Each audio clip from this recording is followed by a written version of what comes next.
Hola, hola, muy buenas tardes. Este es su programa Chin Chin, los que se rajen. Y hoy estoy bueno, que me caigo. Y no de buena, ¿eh? Bueno, sí. También. Me tengo que echar porras, querido público. Estoy muy orgullosa porque esta mujer que les voy a presentar es una bella en toda la extensión de la palabra. Les voy a leer un poquito de su formación académica. Ella tiene licenciatura en Pedagogía, Facultad de Filosofía y Letras de la Universidad Nacional Autónoma de México, nada más para empezar. Ha hecho varios diplomados, entre ellos de Crezcamos Juntos del Instituto Tecnológico Superior de Estudios de Monterrey. Otro diplomado, una supervisión efectiva para la mejora del aprendizaje de nuestros alumnos. Gestión escolar para la inclusión y la atención a la diversidad en educación básica.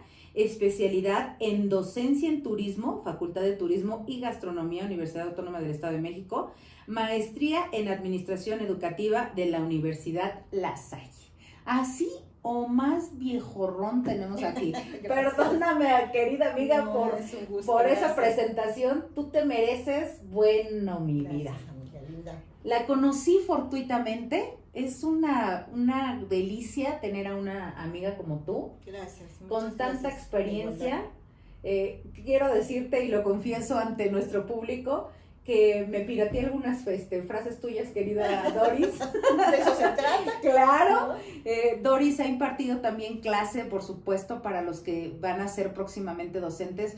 Y eso está padrísimo, porque cuando Doris da clases, hace la pregunta que yo le voy a confesar que me pirateé: ¿qué es educación?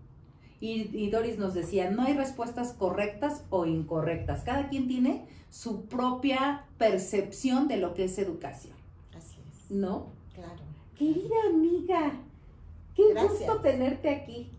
El gusto es mío siempre, gran oportunidad y muy agradecida con la vida por la oportunidad de coincidir contigo. Muchas gracias, Y hoy hermosa. en esta enorme labor y la oportunidad de salir al público. Muchas Aquí gracias. estoy a la orden, nena, encantada. Doris hermosa, yo sé que la vida te ha llevado pues a diferentes rumbos dentro de la docencia. Sí, Platícanos sí. cómo fue que tú un día despertaste y dijiste, ¿quiero ser maestra? ¿O fue tu niña o fue tu entorno? ¿Qué fue, amiga? Bueno, en realidad soy pedagoga. Ser maestra es un lujo e implica mucho más que el término de Ay, amiga. soy profesora, soy maestra. Entonces, soy pedagoga por formación y de repente decía, bueno, ¿y qué voy a hacer como pedagoga? Un día me invitaron a trabajar para educación especial federal, del sistema federal, y entonces querían una persona formada en pedagogía y de preferencia de la universidad. Entonces, ser hija de la UNAM me abrió las puertas al mundo laboral y al mundo del aprendizaje. Y entré como asesora técnica en el área de deficiencia mental, muy espantada porque yo decía, ¿y ahora qué voy a hacer? Yo nunca había estado en este ámbito, traía algunas experiencias, estuve en el CCH Vallejo trabajando como pedagoga, en Soriana, en Ciudad Juárez y otras industrias aquí en Toluca. Y un día me decido, ingreso y dije, ¿qué es esto? ¿Y qué es eso? Fue la puerta para valorar la vida, para darme cuenta de que está muy lejano la idea para muchos de saber en realidad sobre educación y más sobre la vida de personas con condiciones diferentes. No hay discapacidad. Claro. La discapacidad está en la mente de cada uno de nosotros. Pero era un reto enorme. Y además como asesora, porque no iba a estar en grupo y yo ya tenía que estar al frente de maestros asesorando. Y además iba a asesorar a quienes habían sido asesores que en ese momento se promovían como supervisores de zona. Fue un enorme reto en el Valle de México. Estuve por allá pocos años, 4 o 5 años, y llego a Toluca comisionada por algunos meses y tengo aquí poco más de 25 años. Ya te adoptó esta tierra bella. Ya, y estoy muy agradecida también. Yo por también, ello. amiga, somos fugitivas de nuestras tierras, sí, que amamos, pero que esta ciudad fría, entre comillas, ha sido cálida con nosotros. Y nos obligó a aprender muchísimo. Muchísimo. Entonces tengo 32 años ya en educación especial. Transité por algunos proyectos dentro de la asesoría técnico-pedagógica y después pues apoyando un poco a un gran maestro, el maestro Ariel Castillo, que fue secretaria de la sección 17 y después diputado federal, y estuve apoyándolo por muchos años. Regreso ya a mi supervisión, soy supervisora de la zona 4 de educación especial. Maravillosa zona porque tiene una maravillosa supervisora, pero además docentes súper comprometidos, sí, porque hacen una labor increíble, que no es nada más con los chicos que tienen esta necesidad de atención, claro, sino también con las familias, querida Doris.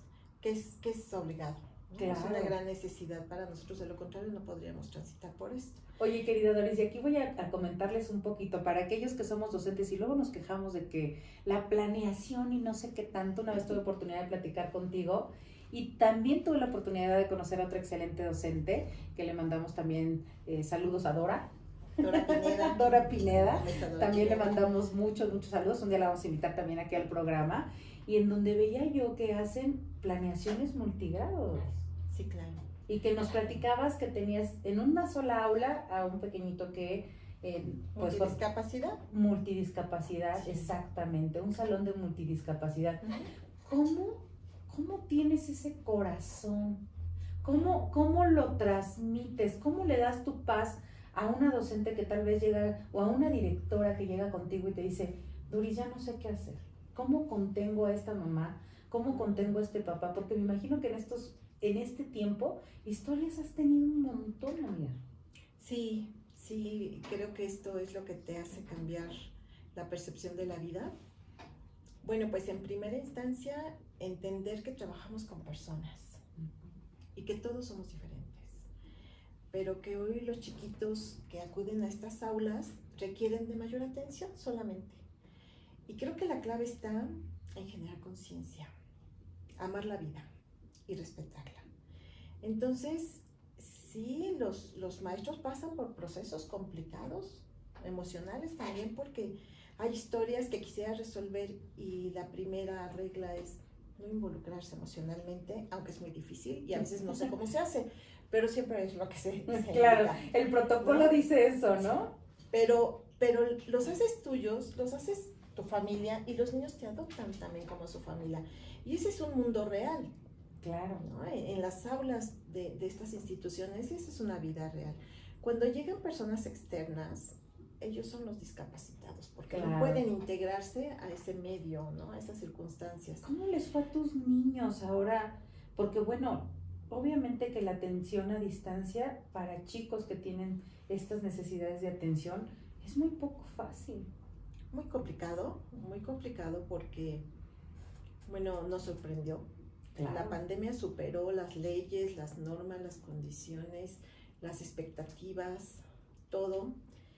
Y también nos sorprendió un proceso que ya venía anunciándose en el extranjero y que sin embargo, bueno, o no lo supimos o quienes supimos no lo entendimos como debía ser, y llegaba la educación 4.0 con todo este movimiento tecnológico.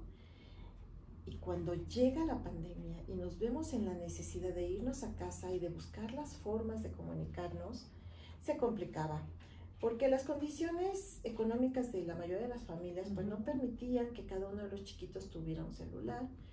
La metodología, lo que te iba a decir. La metodología para trabajar con cada una de las imagínate niños, un multigrado, sí, con multidiscapacidad, con un teléfono celular o una pantalla. ¿Cómo haces eso? Pues era difícil, te repito, en las familias que tenían 2, 3, 5 niños, era muy difícil. A lo mejor tenían un celular y lo tenían que repartir o priorizaban, y generalmente hacia quien iba dirigido era hacia sus niños de escuela regular, ¿no? Hacia los niños que no tenían este compromiso, porque consideraban que eran quienes debían de tener esta herramienta inmediata. Hubo niños pues, que no tenían. Muchos padres de familia o le ponían 50 pesos al teléfono para que se comunicaran con los maestros o comían. Cosa, ¿no? Exactamente. Entonces, porque a veces nosotros vemos como la generalidad, ¿no? De las cosas. Ah, no, bueno, sí, pues le tuve que comprar una tablet. Amiga, no me quejo, pero me eché 2 con mis hijos. O sea, llegó un momento en que el técnico me dijo, ya no sirve. Y yo, oiga, no le he terminado de pagar. Pues me da mucha pena, y además, porque ya no... Se vendieron muchas y había una carencia, carencia. Había carencia y además no había posibilidades económicas, sino para comprar un teléfono celular, Imagínate para mensajear, para pagar el internet. Claro. Porque además, y sin trabajo. Sí. Muchos, ¿no?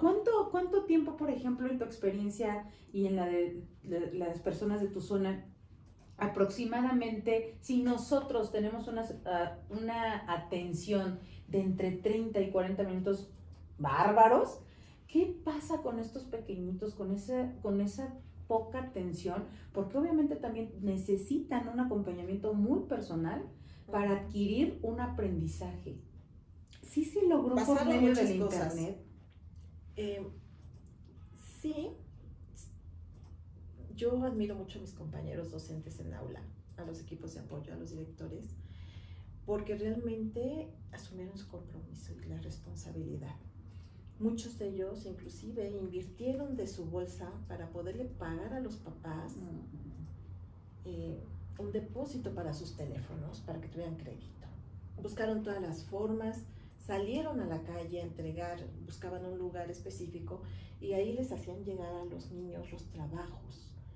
Y los papás acudían a papelerías, a los lugares donde acordaban, a veces visitaron las casas para hacerles llegar este trabajo y con los niños no se sintieran fuera de su escuela que era.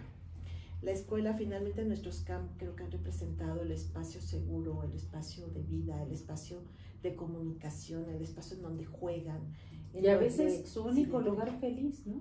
Y en muchos casos el lugar en donde tienen la oportunidad de comer. También. El desayuno era básico. Creo que muchos de ellos lo extrañaban. Porque no es lo mismo tener algo aquí sencillo pero seguro. A veces en casa no tienen esta posibilidad. Fíjate cómo vemos dos caras de una misma moneda que se llama educación, ¿no? Pero creo que también es bien importante platicar o comentar con nuestro público esto que tú estás diciendo, querida Doris, porque, bueno, hoy a través de la tecnología estamos transmitiendo este programa y está padrísimo porque muchas personas nos pueden ver, pero porque vemos una parte del universo de personas que tenemos este acceso a internet y hoy tú nos vienes a decir, pues está muy padre que ustedes lo tengan, pero ¿qué creen que yo tengo chiquitos que pagan el internet o comen, ¿no? Así es. Y es cierto, a Y veces perdimos muchos niños por eso. Bueno, fíjense que pasa algo muy, muy curioso y lo hemos platicado con mis compañeras. En las escuelas en general se perdió matrícula. Sí. Apenas se recuperan, hay algunos que no volvieron. En mi zona, los CAM no perdimos alumnos, al contrario. Llegaron algunos a solicitar el servicio. Pero tenemos el otro servicio de USAE. A ver, educación especial se conforma por dos proyectos fundamentales. Los centros de atención múltiple, que son instituciones con una estructura física, con un equipo de especialistas que varía de un CAM a otro dependiendo de las condiciones. Pero, por ejemplo, el CAM de Lerma, que está ubicado al lado de la Procuraduría, pues tenemos personal de grupo, compañeros docentes de grupo, especialistas de grupo. Tenemos un equipo de apoyo con psicólogos, con terapistas de lenguaje, con trabajadores sociales, con maestro de educación física que se nos acaba de jubilar, con terapistas físicos, maestros de música, maestros de tecnología. O sea, tenemos un equipo muy completo. Tenemos otro CAM en Whisky Lucan, que no tenemos lamentablemente esta estructura operativa, pero sí el área pedagógica funcional, una directora eminentemente comprometida, excelente gestora, igual que el maestro Francisco en el CAM 47. Sin embargo, tenemos otro proyecto que también atendemos a través de educación especial y que son las USAER, las unidades de apoyo a la escuela regular. Apoyamos más o menos 54 primarias en la zona. Hablamos de Ocoyoacac, de Lerma, de Whisky Lucan en general, y apoyamos a las primarias, a los preescolares y algunas secundarias en donde tenemos alumnos con discapacidad o bien con aptitudes sobresalientes. Porque los alumnos con aptitudes sobresalientes se confunden muchas veces por esta condición y son tratados como niños con problema de aprendizaje, queriendo aclarar que no existen los problemas de aprendizaje desde una mirada justa. Hay problemas de enseñanza, pero no de aprendizaje. Qué importante lo que nos estás diciendo, porque justamente hace 8 días que entrevistábamos a Betty, que es una docente también muy comprometida, ella nos compartía que su hermano, cuando es menor que ella 2 años, y cuando estaba en la escuela, le decían que era un niño problema, ¿no? Un niño que no aprendía, dice yo, porque ella dice que su interés de ser docente empieza cuando ella le empieza a preguntar a su hermanito, casi que cuánto es 2 más 2, ¿no? Y el niño le contesta y le pregunta en qué estado vive y quién es el presidente y todo ese tipo de cosas, y el niño le contesta, pero pues no habían hecho un diagnóstico. Y entonces este joven, bueno, ahora ya es un adulto, pero cuando era niño pues era rechazado porque no sabían qué tenía, y entonces era el latoso, era el que no aprende, era el que señora ya llévese lo que yo aquí no sé qué hacer. Querida Doris, hay ocasiones en que también los papás de repente no sabemos qué hacer y regularmente te dicen llévalo con un psicólogo. ¿Tú qué opinas al respecto? Bueno, el psicólogo tiene una tarea fundamental en este quehacer. Generalmente, cuando no sabemos qué hacer, lo más cómodo es etiquetarlo, aislarlo, y eso habla de exclusión, Claro. de discriminación. Por eso digo que la tarea de ser maestro no es cualquier cosa. No, querida. Es de lo más importante que hay en esta vida, en este mundo, y que tendría que valorarse. Por es otro supuesto, tema muy importante. ese es otro tema. Lamentablemente no es valorado. Qué bueno que se supone ¿no? que ahora con esta, me voy a desviar un poquito, pero regresamos al tema. Con esta situación de la pandemia, pues se hizo como que un elogio a los docentes por su gran labor, porque es que a veces no nos informamos de todo lo que hace el magisterio.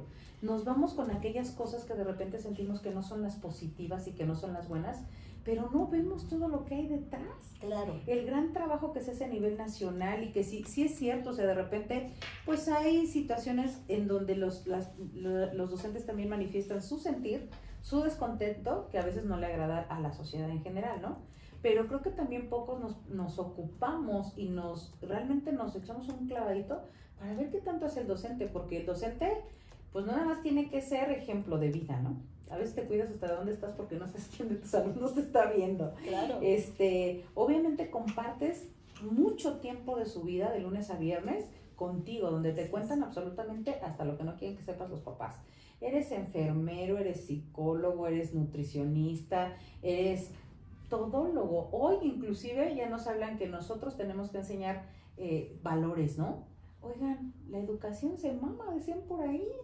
Y entonces, ¿dónde está este acompañamiento, que es donde ya nada más quieres revertir? También habría que ver la otra parte de todo lo que el docente en un determinado momento deja. Por ahí hacíamos un chiste que luego te dicen, estudia para maestro, les va re bien, 3 vacaciones al año, les pagan prestaciones, que no sé qué. Nadie les dice que hay que seguir planeando. Claro. Que hay que ver la situación de cada niño, porque cada niño tiene su propio nivel de aprendizaje, cada niño tiene sus propias necesidades.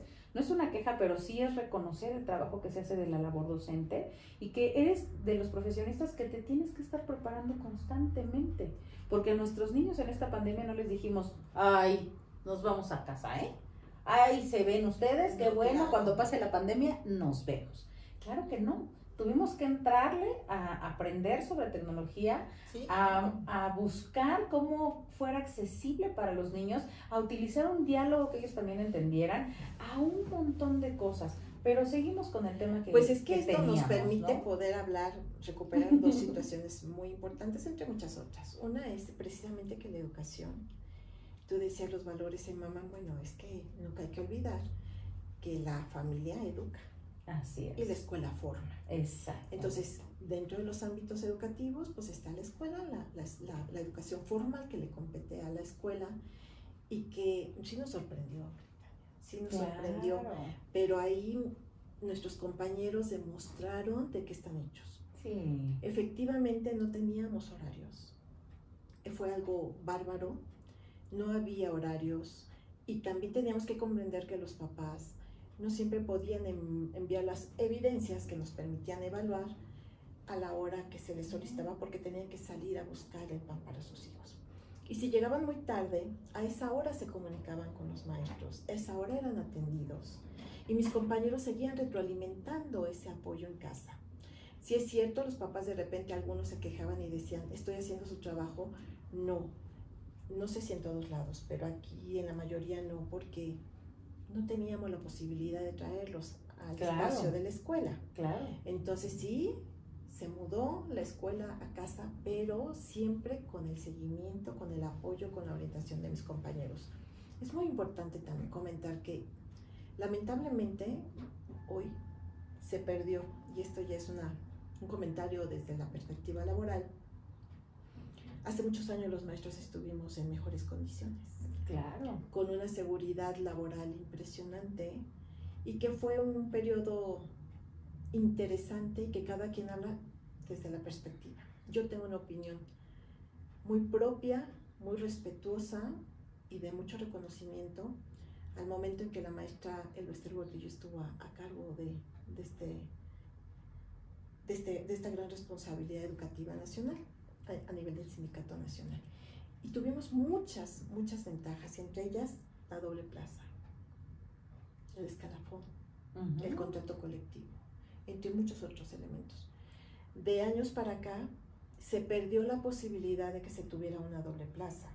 ¿Y por qué tengo que hablar de esto? Porque en especial en los centros de atención múltiple de educación especial, o en el programa de escuela de tiempo completo que tanto se oye por ahí, y que pudieran pensar la sociedad en que todo está dado, no es así. Se inició este programa de escuela de tiempo completo y nos dejaron a la mitad del camino. Perdón la expresión, pero mis compañeros que no tienen doble plaza siguieron atendiendo a los grupos en horario completo.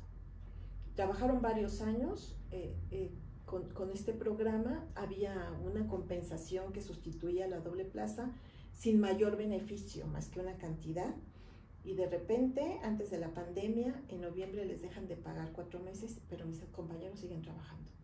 Es que eso es lo que decíamos, Doris, no vemos más allá. Yo creo que también hay que involucrarnos, ¿no? Si en un determinado momento hay una manifestación, hay que saber por qué hay detrás, qué está pidiendo el docente, por ejemplo, ¿no? Muchas veces se pregunta por qué hay docentes con doble plaza. Bueno, pues no tendríamos necesidad de una doble plaza si el sueldo fuera el justo. Claro. Fuera es decir, digno, ¿no? Claro, oye, no hay problema, el estrés laboral que vive un docente, googleenlo si quieren, es de los más fuertes de todas las profesiones.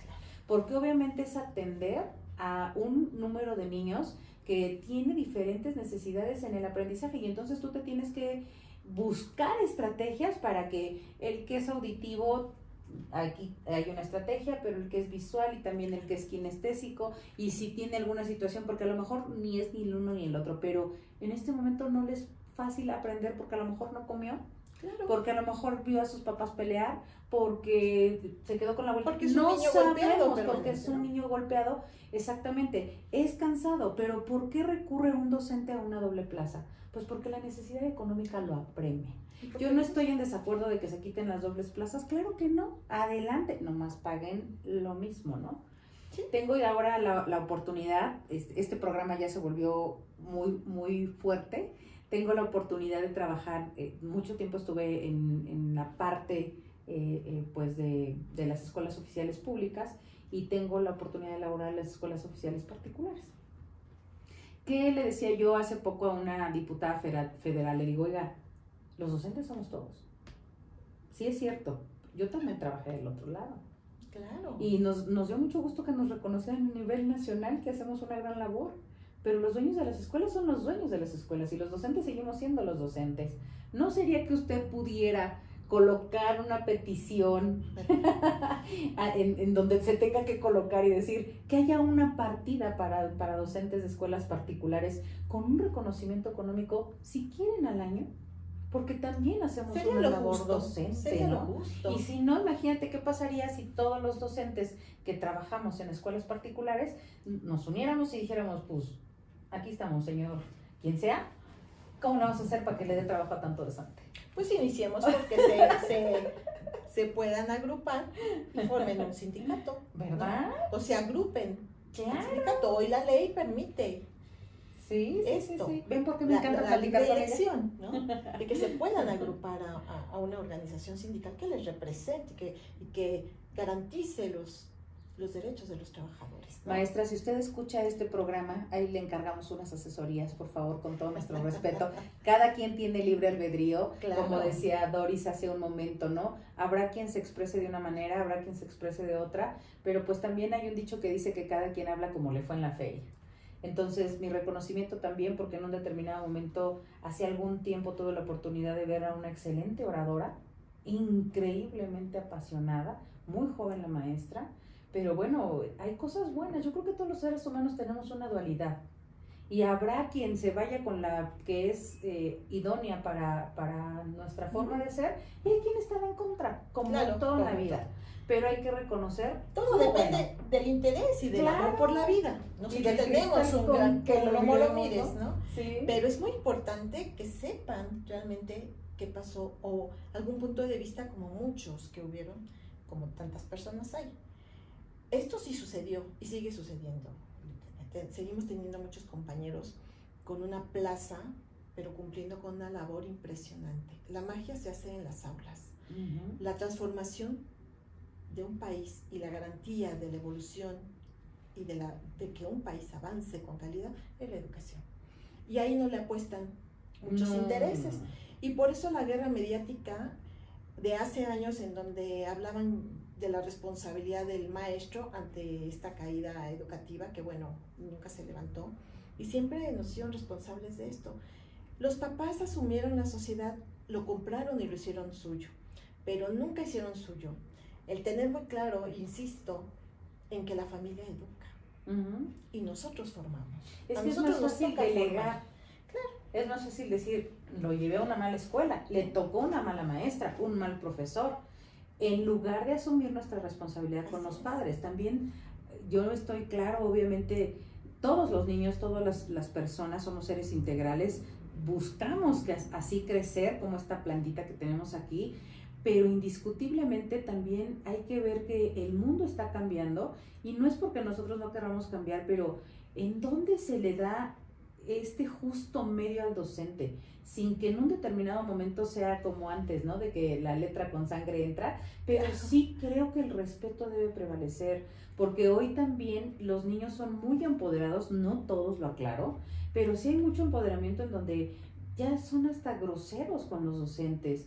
Ya no hay ese respeto de que obviamente el docente tiene la primera obligación de tratar con respeto a todos sus alumnos, Claro. porque es un ejemplo de vida. Pero ¿qué pasa cuando del otro lado no hay ese Tal vez apoyo, pudiéramos ¿no? estar considerando que es una corriente, es una posición ideológica.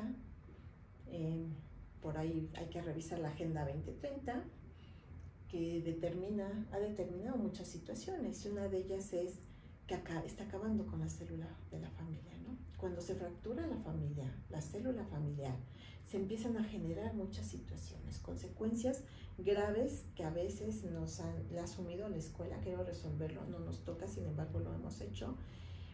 Esta situación muy válida acerca de los derechos de los niños como de los derechos de todos, y empoderó a los pequeños. Por supuesto que de ninguna manera hemos aceptado ni hemos estado de acuerdo con que a los niños se les violente, Claro que que no, les falte el respeto, no. pero sí Pero se cambió, les forme. Cambió. Porque claro. imagínate, ¿qué tipo? Yo digo, híjole, ay, creo que son de esas cosas que me dan temorcito, ¿no? Porque digo, si a nosotros que fuimos una generación en donde con la mirada la mamá te decía, ya valiste, ¿no? Y que mira que no era una agresión física, porque nada más con la miradita te decía, llegando a la casa, ¿no? Llegando a la casa. Y llegando a la casa, pues a lo mejor que no tan en las pompis, pero sí te decían, oye, las cosas son así, así, así, así, ¿no? Claro. A mí me es poco fácil tal vez porque fui educada de otra manera, pero hoy los niños me hablan de tú, ¿no? A mí me es poco fácil. Lo acepto, son los niños, está bien, no tengo mayor inconveniente, pero todavía en mi corazoncito así como que, ¿no? Ok, vamos a platicarlo. Esta limitante constante, ¿no? Estoy de acuerdo contigo, los niños no tienen que ser ni señalados, ni etiquetados, ni mucho menos, y creo que podemos llegar a muchos acuerdos, pero entonces, ¿qué camino va a tomar la sociedad? ¿Qué tipo de personas vamos a tener en 20 años, querida Doris? Pues los niños que tenemos ahorita, es un interrogante muy delicada y preocupante. Digo, en cada momento ha tenido sus pros y los contras, el tipo de educación que hemos vivido. Anteriormente, como tú bien decías, con la mirada nos dominaban y llegamos a dominar a nuestros hijos. Sin embargo, ¿qué tipo de niño formamos? Hoy lo que ocupamos y siempre se ha necesitado es formar niños con pensamiento crítico, con pensamiento de toma de decisiones, con pensamiento de preguntar, de elegir. Nosotros elegimos lo que el niño se tiene que poner, de qué color se viste, qué contesta, qué no contesta, en dónde se sienta, si puede tomar el lápiz, si puede hablar con el compañero, si puede salir al recreo. O sea, es una reflexión muy extensa lo que hay que hacer en base a muchas situaciones. Y después le preguntamos a los adolescentes o a los adultos por qué no participan y por qué no hablan. Cuando chiquitos te callas, no es tu tema, y levantaban la mano y no le hacías caso y opinaban, estás mal. Estás mal en función de lo que yo pienso y lo que yo quiero. Claro. O sea, ¿qué queremos? ¿Que piensen como yo? Nunca. No, jamás. Nunca podría ser. Que respondan lo que yo quiero que respondan. Ese es el problema, por ejemplo, de la gran escuela, ¿no? ¿Qué evaluamos? ¿Qué formamos? Sí, ¿Cómo concebimos el aprendizaje? ¿Cómo concebimos la enseñanza? Entonces, el aprender es que hagan o repitan o memoricen lo que yo quiero, porque solamente saco de planes, pero no analizo muchas circunstancias. Y luego los niños nos dan resultados y dicen, ese no es, aunque lleguen al mismo lugar, ¿no? Sí, por supuesto. Hay muchas rutas para llegar a un espacio y queremos que sigan la misma ruta, en el mismo horario, con los mismos pasos y la misma ropa. Fíjate que a veces nos cuesta incluso trabajo platicar eso con los papás porque yo, por ejemplo, de repente hacemos por ahí algún cálculo mental o cosas así y yo veo a mis niños, ¿no? Que están acá atrás con sus manitas y los sorprendo cuando yo les digo, te presto las mías. Se me quedan viendo así como que no te va a alcanzar. Te presto las mías si quieres, mira, y podemos tener más recursos. Y ellos se quedan así como que, pero es que no me deja, ¿no? Y algunos papis me han comentado, bueno, qué bueno que me dice, porque yo era de los que no dejaba que contara con nosotros, pero ¿por qué no? O sea, el niño finalmente tiene que llegar a resolver una situación con lo que tenga a la mano, porque si no tenemos adultos, exactamente, porque después tenemos adultos que no saben resolver. Es que tendríamos que regresar al concepto, ¿no? Al concepto de la educación y de muchas situaciones. Tendríamos que hablar de la discapacidad y entonces dirían, como es sordo no me oye y como no ve, no. Claro que no.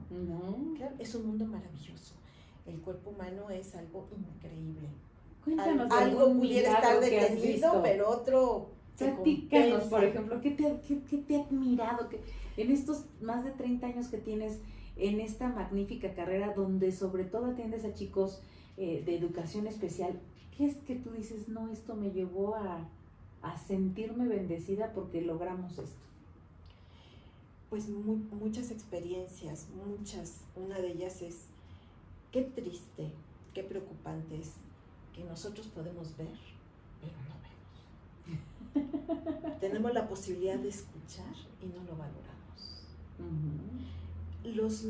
Nuestros alumnos no tienen, las barreras se las establecemos nosotros y la sociedad. Ellos tienen que brincar todo esto para poder seguir adelante. Si nosotros cambiáramos nuestra cultura y nuestra forma de ver, ellos no tendrían mayor problema. No les apenan las cosas. Ellos asumen retos, no se dan por vencidos. Tienen que aprender a que si el otro lo mira con cierta situación de incomodidad, ellos no. ¿Qué he aprendido de ellos? Que no tienen límites, que aman la vida. Y entonces a donde voy les digo, oye, ya no nos preocupemos, pero no dejemos esto por la alimentación. Pero nosotros podemos caminar, podemos correr. Somos bárbaras, nos queremos poner tacones. Escuchamos la música de Mozart, de Beethoven en el mejor de los casos, o música, pero la escuchamos y tenemos la posibilidad de despertar y oír el canto de los pájaros. Y podemos ver paisajes impresionantes y los colores, que todo es energía, pero lo podemos ver. Por eso ahí pudiera no haber una diferencia con ellos, porque si establecemos y coincidimos en que todo es energía, ellos perciben energía, claro, no necesitan verla. Entonces ven, sienten, respiran a través de muchas situaciones. perciben y tienen una capacidad. Entonces has sido despierta. testigo de ese despertar de los otros sentidos que carecen, por ejemplo, de un chico que no, o chica que no escucha. ¿Tú has visto cómo puede percibir el sonido? Claro, a través de la piel. Y bailan y tienen Ritmo. y tienen coordinación. Yo creo que de repente me senté a verlos y me di cuenta que no era a ellos a quien tenía que observar, que no me tenía que preocupar por ellos, sino por los que no tenemos esta posibilidad de generar tanta sensibilidad y aceptación por la vida. La semana pasada, el viernes, tuvimos un evento, todas las zonas escolares de educación especial, en el Centro Mexiquense, en el Centro Cultural Mexiquense. Todas las zonas llevaron un número. Y los niños, fue un evento maravilloso porque tú veías a los chiquitos con tanto amor, con tanto entusiasmo, portando sus vestidos. Fueron casi todos bailarines mexicanos y de todo, con las diferentes condiciones de vida, ¿no? Discapacidad para que nos pueda entender. Y tú no sabías qué niño era sordo y qué niño no veía, ¿no? O quién era intelectual, ¿no? Porque ahí era la combinación de emociones y de vida. Y bueno, nosotros estamos acostumbrados a esto, ¿no? Claro. Y al lenguaje de señas, y quienes no se comunicaban con señas, todos entendían y todos sabían qué hacer. Y entonces yo los veía y decía, es que esta es la magia de la vida, estar aquí, frente a todos, bailar, cantar. A nosotros nos dicen, ven a cantar, y ay, no, espérame, ¿no? Esa inseguridad de que, y me voy a escuchar mal, y no sé cantar. A ellos no les importa, y lo hacen y es maravilloso. Intervino un grupo maravilloso del CAM 47, con un equipo de maestros que siempre los he admirado, la maestra Chelo, Consuelo al frente de este grupo, la maestra Claudia acompañando al grupo que también lo asesora, el maestro Sebastián y el maestro Jesús de Trabajo Social. Presentaron un acto artístico precioso que si no me recuerdo es como un homenaje al maíz. ¡Qué padre! Entonces los chicos escenificaron desde la siembra hasta la cosecha del maíz. Y teníamos alumnos con todas las condiciones de vida que tuvo. Había una chica en especial que me preocupaba y que después dije, qué admirable, de verdad. Pues una niña que le llamamos Cristal por las condiciones de delicadeza de sus huesos, ¿no? Que tiende mucho a las fracturas. Ella ha estado desde muy pequeña con nosotros. Tenía problema de movimiento, pero jamás ha bajado la guardia. Bailaron ese mensaje de vida a través de todo esto, la coordinación, la preocupación que tenían, la vestimenta, todo. Quiero decirte que, bueno, de todas las zonas no era una competencia, solamente era una demostración y se le tenía que elegir a un grupo que va a presentar en los 30 años de los SEYEMA. Muy próximo, ya cumple 30 años este organismo educativo al que pertenecemos. Y bueno, va a estar un acto artístico por cada uno de los niveles educativos. Y mi camp se llevó el privilegio de representar muchas felicidades a todo el nivel en el Valle de Toluca. Y yo brincaba como niña, o sea, cuando dijeron que éramos, o sea, no me importó, yo brincaba y volteé a verlos y sentía la misma emoción que cuando ellos estaban presentando, porque era admirable lo que hacían, el esfuerzo que han hecho, los años que han pasado con nosotros, porque son muy largos, es muy complicado, es lento todo este proceso. Entonces, ver los logros y decimos, ahí está el trabajo de mis compañeros. Me voy a meter en Honduras ahorita aquí contigo. Quiero aclarar que va a ser una respuesta obviamente desde la perspectiva de Doris y es una pregunta desde la perspectiva de Igli. Con todos estos cambios que ha tenido la educación, hoy hablabas hace rato de dos vertientes que son fundamentales en la educación. Uno que es los CAM y el otro que son los USAER. Hoy nos hablan de que el maestro debe ser inclusivo, ¿no? ¿Qué tanto es real, Doris? Porque mira, está bien, o sea, yo no digo que está mal que excluyamos, pero creo que también tenemos que ser conscientes que también el docente tiene un límite. No es que no quiera. Por ejemplo, USAER da muy buen acompañamiento a los chicos. Hoy te dicen, tenlo en aula. No, sí, encantada, pero enséñame cómo, diría yo, por ejemplo, ¿no? porque es una labor loable la que hacen tus docentes, me queda claro, con el cuerpo directivo, pero se han preparado para ello. Exactamente, y entonces en un determinado momento donde ya la educación es inclusiva y puede llegar cualquier niño, reitero, no es por una situación que yo diga no, es porque yo también como ser humano debo reconocer mi límite. Y si en un determinado momento llega alguien, ¿qué vamos a hacer? Bueno, pero tiene que ver con varias situaciones. Una de ellas es que no tendríamos que hablar de discapacidad si nuestra cultura es diferente. Okay, si reconociéramos y aceptáramos que todos somos diferentes y únicos.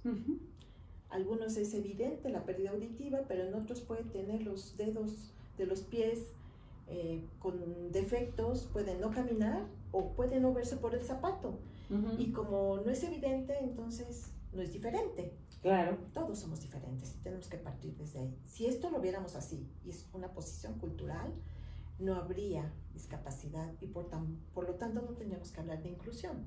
La inclusión debería de estar dada de facto. Claro, ¿no? Ok. Pero es una situación cultural. Hacer la diferencia, ver la diferencia, marcar la diferencia. ¿Qué sucede con nosotros? Bueno, pues que tenemos mucha población. No es lo mismo atender en un México que atender en Filipinas. Claro. La cultura, las condiciones, el número de niños, las poblaciones allá son chiquitas, mínimas. Y por lo tanto, también en el aula son pocos alumnos. Con una formación y con un salario que no tienen que salir los maestros a buscar dar clases en otro lugar. O tener una doble plaza. O tener doble, porque el salario Justo. responde a lo que realizan.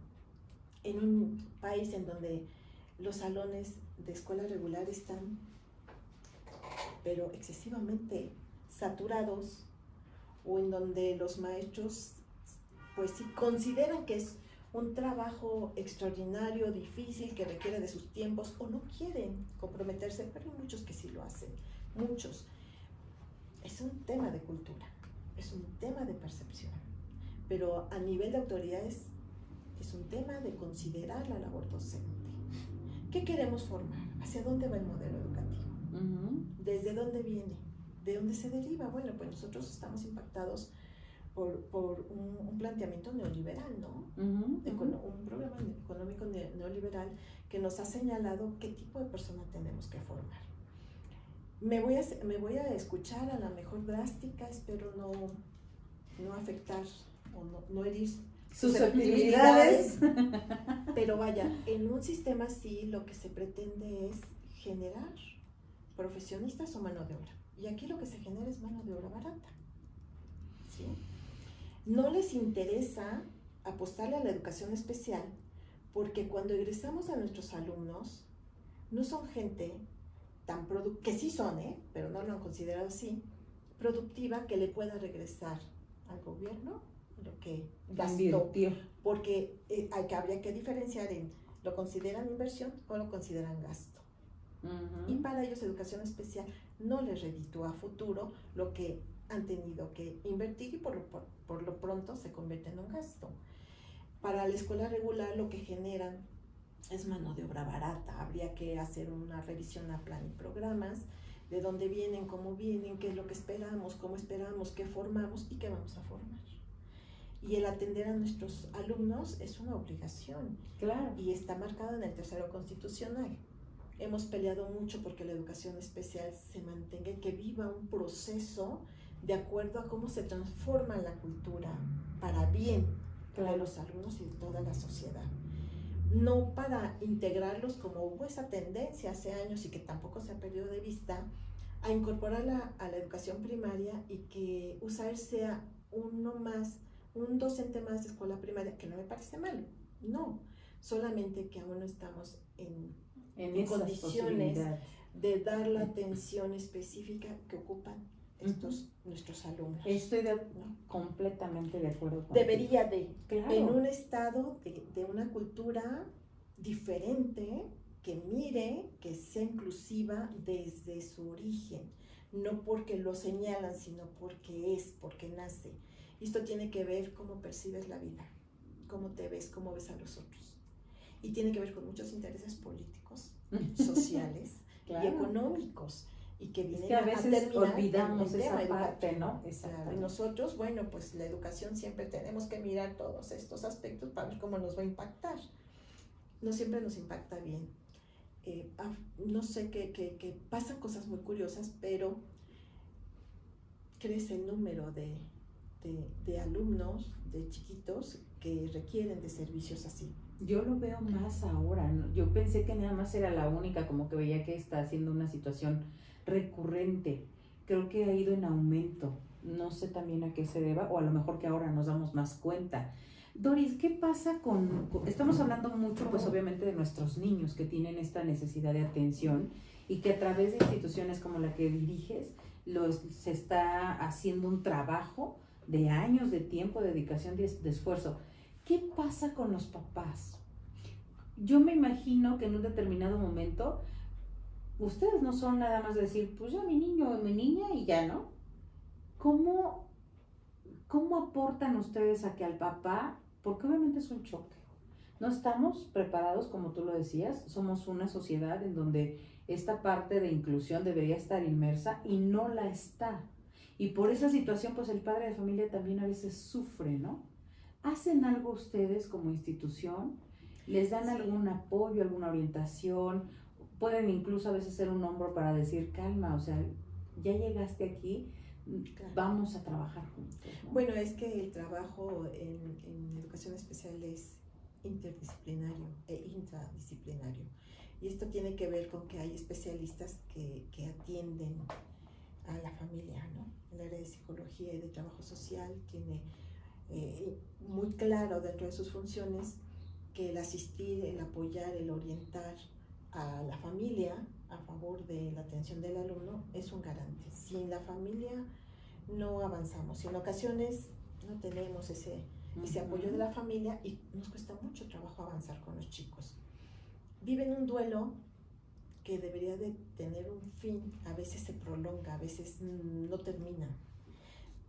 Viven el duelo en relación a que no esperaban tener un pequeño con una condición de vida diferente, pero tampoco se imaginaban lo que iban a vivir en un contexto social, ¿no? E inclusive familiar. Sí, claro. Entonces, viven el rechazo junto con sus niños o rechazan a sus niños y se unen al resto.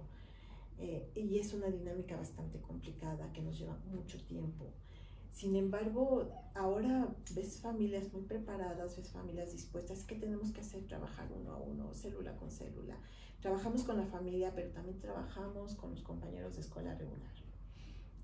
Para que ellos puedan comprender qué implica todas estas condiciones de vida, los procesos a los que hay que orientar, cómo se debe de apoyar, pero hay que hacer trabajo también con la sociedad.